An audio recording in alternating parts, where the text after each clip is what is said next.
Welcome to Real Shame. It's a show where we come to you multiple times a week to review movies from our movie list of shame or movie blind spots. I'm Adam. I'm Andy. All right, we're in the final week of our Halloween season horror movie reviews, and we got a doozy for you. Hopefully you saw all the reviews and you've liked all of them and leave us nice comments, but if not, that's cool too. But this week we're coming at you with a movie that both of us haven't seen, and that movie's going to be Re-Animator from 1985. The Re-Animator from 1985. Let's get into that. Yes, I think you. Hello. He arrived early this evening. John Doe apparently just dropped dead. No record of any damage. It's almost perfect. Why almost? Could be heart damage. Let's just find another one. No, we do not have time. All we need tonight is a specific conscious reaction. He's been dead for hours. Any evidence of reanimated consciousness will justify proceeding. Start the recorder. Re-Animator. First, we'll talk about the production of it before we get Yep. into kind of what we think about it. It was directed by a guy named Stuart Gordon and produced by a guy named Brian Yuzna, Y-U-Z-N-A. Stuart Gordon, well, apparently they both have story credits for Honey, I Shrunk the Kids. Oh, They were like co-creators of Honey, I Shrunk the Kids. Little different theme than this movie, a little different vibe. Right. Brian Yuzna went on to be a director. He actually directed the two sequels to Re-Animator. It has two sequels and some other stuff. And then it is taken from an H.P. Lovecraft story called Herbert West, Re-Animator, which I've never read because I don't think I've ever read any of H.P. Lovecraft stuff. Shame on me. And I think I read on IMDb that they changed a lot of it too, so it's not even like really true to the H.P. Lovecraft story. Damn it. But Couldn't keep it main straight. guy, I think is it Jeffrey Combs? Jeffrey Combs. Is it supposedly like in like 5 or 6 H.P. Lovecraft movies. Like because he's in From Beyond, which is another Stuart Gordon movie, and Yeah. he's in the sequels to Re-Animator. Not that they're taken from H.P. Lovecraft, but yeah. So I read about that. What is the Re-Animator about? I guess let's see. It's about two medical students that one of them studying under a doctor who realizes that he can kind of animate the dead, bring the dead back. Yep. And he wants to continue his study. And once he gets to the States, and they reanimate some corpses around the medical building, and things happen because of that. I think that's what I feel like happened in this movie. Yeah, so you've got the wacky kind of medical student played by Jeffrey Combs. He's Herbert West, the Re-Animator. And then his roommate in the movie, which he just kind of pushes himself into rooming with him, is a guy named, well, the character's name is Dan Kane, played by a guy named Bruce Abbott, who, frankly, I'm not really familiar with. No. And then Bruce has a girlfriend played by Barbara Crampton. She plays Megan Halsey. She is the daughter of the dean or something. Yeah. Shopping malls? She is in Shopping Mall, yes. Actually, Barbara Crampton is in a lot of horror movies. Yeah. And she's even in horror movies to this day. She's in the movie You're Next. You remember that one? She's in stuff like that. She's had a long and illustrious career as a horror queen. So what'd you think about the Re-Animator? What'd you know about going into it, and what'd you think about it? I knew that this was very much kind of a cult classic. I've seen the box art of it on video stores and stuff like that, and just never got around to renting it. I think I was aware that it was an H.P. Lovecraft story, but I didn't really know a whole lot about it. I mean, I because it's Re-Animator, I had a feeling it had something to do with bringing things back from the dead, but I didn't know a whole lot about it. So the thing that I was immediately struck by as I was watching it was the opening credits. The music is just a complete ripoff of Psycho. It's like this is vaguely familiar. Not even vaguely Psycho. familiar. Yeah, I've seen Psycho a lot, and I've heard Bernard Herrmann's score to Psycho a lot because it's very iconic. And I was like, this soundtrack is just a complete ripoff of Psycho. So the soundtrack was done by a guy named Richard Band, and I looked it up because I was like, surely somebody was Bernard Herrmann. Well, Bernard Herrmann was dead, but Bernard Herrmann's estate was like, hey, dude, you're like the elder gods aren't messing with my head. This has to be something other people have noticed. But apparently, Richard Band was fully aware that he was as he says, paying tribute to Bernard Herrmann, but to me, it's just a complete ripoff. It's like a Vanilla Ice tribute. Yeah, it sounds. I mean, there's paying tribute to, and there's just theft. And to me, it was like just theft. Yeah. It sounds so much. But once I got past that, once the movie started, it was a little rough at first, and I was like, I'm not really sure. But as it kind of got going and got a little more WTF, I started to enjoy it. I thought the movie was fun and funny and campy, and I'm glad that they don't try and play it straight, because I don't think it would work at all if you try to play it straight. I can see why this is a kind of a beloved cult classic. I mean, it may not go on my list of movies to watch every year, but I thought it was pretty fun overall. Honestly, I had a good time with it. I think Jeffrey Combs plays a funny little kind of nebbish, weird guy, and he's just so excited about reanimating. He comes off sinister too, I think. Yeah. But yeah, I mean, I enjoyed it, and when we get into spoiler territory, I can talk a little bit more about some of the WTF moments and what kind of made it so funny. But I'd say overall, I thought it was a good kind of fun, campy little film. I liked it. Well, good. Yeah.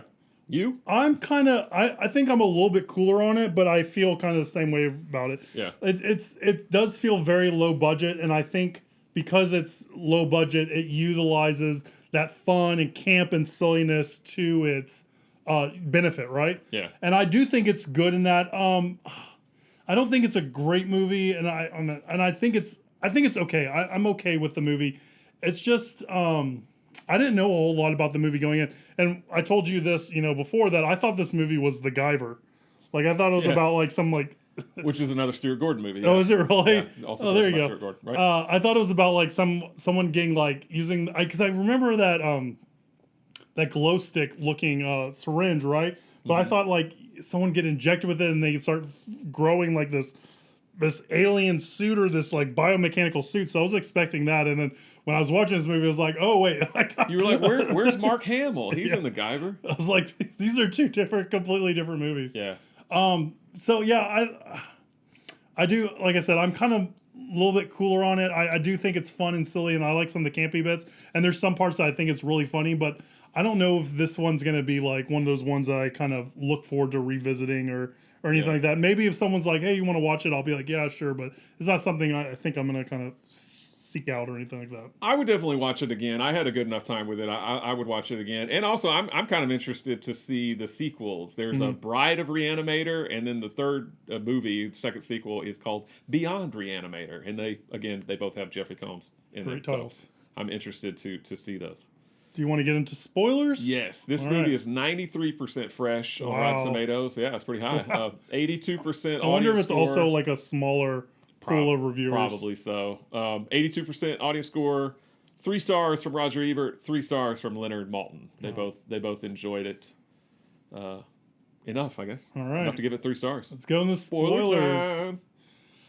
Yeah, this movie is full of like WTF moments, and then like the end is just like it's almost like American Werewolf in London, where it's just like a cacophony of things just happening, and you're just like, what is going on the screen? You definitely see a lot. I think this is unrated, because you definitely see a lot of full frontal nudity of both sexes. Both sexes, yeah. They're either equal, and there's a lot of naked people running around, particularly naked zombies, I guess is the best way to put it, because they're reanimated. That I don't know that it ever refers to them as zombies in the movie, but they're zombies, basically. Although they're not necessarily trying to eat your brains. They're just trying to kill everybody. Yeah, I guess. Pretty much. Yeah, they're kind of stricken with just an uncontrollable urge to just kill you. Yeah. But not necessarily eat your flesh. Yeah, it's just weird. I think my favorite part of the whole movie is whenever it's not the dean, but it's the other guy, the other main doctor or whatever. Almost like his rival. And his head gets chopped off. Yeah. And he walks into the morgue, and he has one of those like atomical skulls on his head. I thought that's genius. Yeah. That is pure genius. Whoever thought of that was awesome. Like I think that was probably my hands down favorite moment of the whole movie. That was funny, and he's carrying the duffel bag that has the actual head Yeah. in it. And I love the security guard in the movie, the guy who's He's just so kind of weird. like, So out of it. He's like, oh, it's break time, you know, and He just has kind of he's that nudie bag. Yeah, he's reading Boudoir magazine, I think is what it was called, but he's pretty funny. I like again, I thought there's enough kind of silly, funny parts in this movie. I wasn't rolling on the ground laughing, but I thought it was just campy and silly enough that I had a good time with it. I like when he reanimates the dead cat. Yeah. And it's kind of running around, and because it's clearly one of those situations where they've just got a doll on his back, and he's doing all the moving, and like, oh, the cat's gonna get it. He throws it off of him, and they throw it against the wall, and it just like splats basically, and then it's dead on the table, and then he ejects it again, and it's just it's a terrible looking low budget doll cat.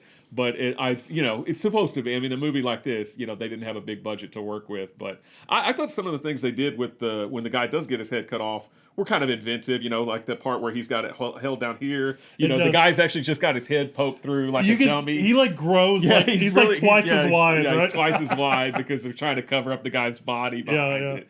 But just little things like that, or when they put him in the tray, they stick him on one of those. The little things that you would put like a piece of paper on, they stick him on one of those, and then the next shot is the guy's actual head because they've got him stick it up through a hole in the table or whatever. Just I like little things like that, but I like some of that low budget kind of ways of kind of creativity and stuff like that. So I'm with you on that. I agree with that. Yeah, but no, I mean, again, I liked it. If they tried to play this straight, I feel like it would just fall flat because it just doesn't have probably the budget or necessarily the acting or whatever, but these guys could kind of just have fun and be silly, and I think that's what they do. What is the Dean's issue with the main character, the dude, Bruce Dan Kane? What is his problem? Because he's like, he doesn't want him dating his daughter or whatever? Well, I don't think he necessarily had a problem with Dan. He has a problem with Herbert. And once they move in together, once Herbert moves in with him and is like trying to reanimate and inject everything, then all of a sudden it's like guilt by association. And he's like, all right, I don't want you around my daughter anymore. And I don't want you, because he basically expels Herbert, who Herbert looks mighty old to be like a medical student. Well, I mean, you could be a medical student at any age, doesn't matter. But it's just funny because he came looks into it late. He looks a lot older than the guy that plays Dan Kane, and probably was older. But yeah, he looks a little. And in the beginning of the movie, he's in like Switzerland. Is that right? He's in Switzerland with another doctor whose eyes just like explode. He tries. He reanimates. He tries to reanimate that guy. What I assumed happened was that doctor was working on reanimating, and then he probably. Well, I assumed that guy killed him, and then tried to put the formula in him to reanimate him, and it didn't work out. Yeah. Because I like I said, I got a very sinister vibe from him, so I thought he was, obviously he did something to the cat, and I don't think he had any qualms with killing someone to try to prove that the brain can live longer than 12 minutes when it's brain dead. That's true. It's interesting how he's kind of a villain because he is kind of murderous, and I mean, he clearly killed the cat. He tries to lie and say it got its head stuck in a jar or something like that, but he clearly killed the cat. So he's a pretty much a terrible person. Yep. But then as the movie comes along, he's kind of not a hero, but he's kind of the main guy along with the guy that plays Dan. So they're kind of a team at that point. I mean, again, this movie, it doesn't have the most complex plot, but it doesn't necessarily need it. I feel like the story itself is pretty simple. Yeah. It's just one thing happens on top of the next. It's a lot of kind of hijinks, because when they go into the morgue to try and test out their reagent, they reanimate kind of the muscular kind of guy. Yeah. He goes berserk, and then the Dean guy shows up. He gets killed, so then they reanimate him, and it's everything kind of snowballs. So I kind of like that aspect of how one thing kind of these dominoes kind of falling, and one thing leads to the next kind of deal, and then it all culminates with the guy, getting his head severed, but he's still very villainous, and he's in lust after the Dean's daughter. He wants her for himself, and we get a very unusual scene with them together. Very unusual. I hesitate to call it a love scene, but it's very one-sided. It's rape. Very basically. one-sided. Yeah. It's not a love scene. It's just very, it's bizarre. I meant you can hear Kirby laughing. I don't want to spread rumors, but I was reading this on IMDb and it was on there twice that actor's wife left him after seeing that scene. Oh man. Yeah, so that's any indication on how graphic and how unusual and strange that scene is, And if IMDb trivia is to be believed, it's true. because it's not always it's not always accurate. It's not always accurate. It's not always the best trivia either. Yeah. But yeah, it's. I think you're right. I think the story is just there to let this hijinks kind of and antics ensue, right? Mm-hmm. So it's just enough to kind of get the story moving and get some things happening on screen. Yeah. And I don't think people like this movie because of its story, right? It likes it because of the craziness that happens with all this stuff. So I can totally understand why it's a cult movie and why people like it. It's just, it was maybe a little too silly and weird for me. But like I said, I don't not like it. It's just, I'm lukewarm on it. Gotcha. Apparently there's a Re-Animator the musical. Oh, okay. I'd be super interested in seeing that. I would too. Do they use the Bernard Herrmann score? Oh man, I hope not, because that honestly that irritated me. Again, I know he says like, oh, it was a conscious tribute, but I'm like, no, it's just basically the Psycho score. I don't. That's not really a tribute. That's just stealing. Yeah.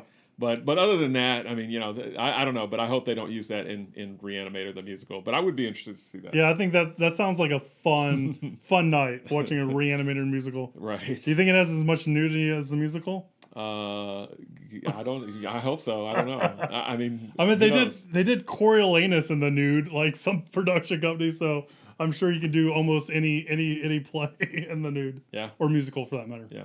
But yeah, Stuart Gordon, as I said at the beginning, Stuart Gordon and both he and Brian Yuzna, I hope I'm saying his last name right, I'm probably not. They both kind of have, they went on to do. Stuart Gordon unfortunately passed away earlier this year. Brian Yuzna, as far as I know, is still with us, and they both went on to do a lot of kind of crazy things. Brian Yuzna's actual first film that he directed is a film called Society. And maybe we'll watch that at a future date, or maybe we'll watch it next Halloween because it's another kind of body horror film. Oh, that sounds cool. And if you've ever seen it, I'll just say Butthead, and you know exactly what I'm talking about. That sounds excellent. But if not, then you'll have to wait until we review it on the show. It sounds like an SNL skit when you say Butthead. It's weird. Yeah, I'm sure. It's pretty weird. Got some pretty weird effects. I'll say that. All right. So that was us. Good, yeah. Re-Animator. I think it's fun. You think it's fun. Not as warm on it as I am, but we both at least had an okay time. Yeah, with it, right? Enjoyed it for sure. Enjoyed the craziness that was the Re-Animator. All right, guys. Well, if you've seen the Re-Animator, let us know. Leave us a comment down below. That would be super cool. Or shoot us an email, realshame@gmail.com. Follow us on social media @realshame. Like, subscribe, do all that kind of social media stuff, because that really does help the show, and we would very much appreciate that. And stay tuned as we go to our final horror movie for this season. And we're going to keep going with the reanimation of the dead, and we're going to do a classic, and the movie's going to be Night of the Living Dead. George Romero's Night of the Living Dead. We're ending with a classic, guys. And we'll see you next time. Thank you.